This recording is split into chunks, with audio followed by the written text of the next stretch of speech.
yüreğime Hıkkini kazaydı Gözüme ışkalı yaşım Koluma karasaydı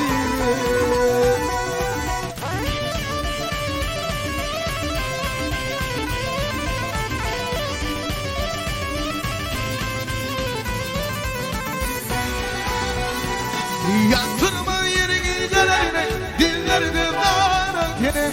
Çektim adıma yıllarını Ey gülü bağırırken Hiç giymeklik mümkün eller Korkulma gene Korkunum ola kıyım sordu Almayın ağırırken Bu soydu temenne yok Dolarla pul bir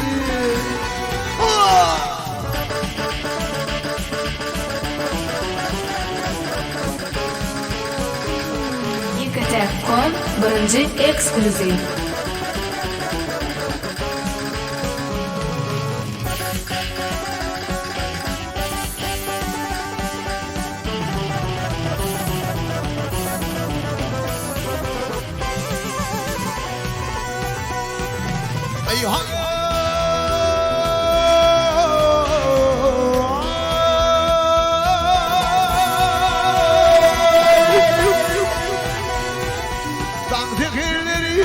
Tekirleri kattalımın Kesip gittin gülülü Cimalını önümden tam Uzun gitti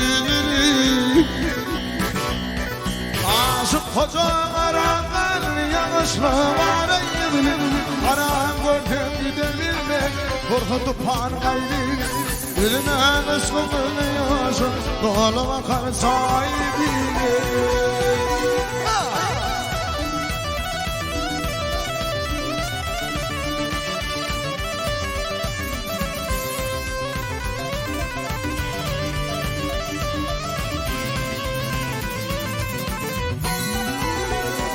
Aşık kocalarına yavaşlamara yedilir Param öldü dönülmek Korkutup parmaydı O soydu dönülme yok Dolar bile pul değil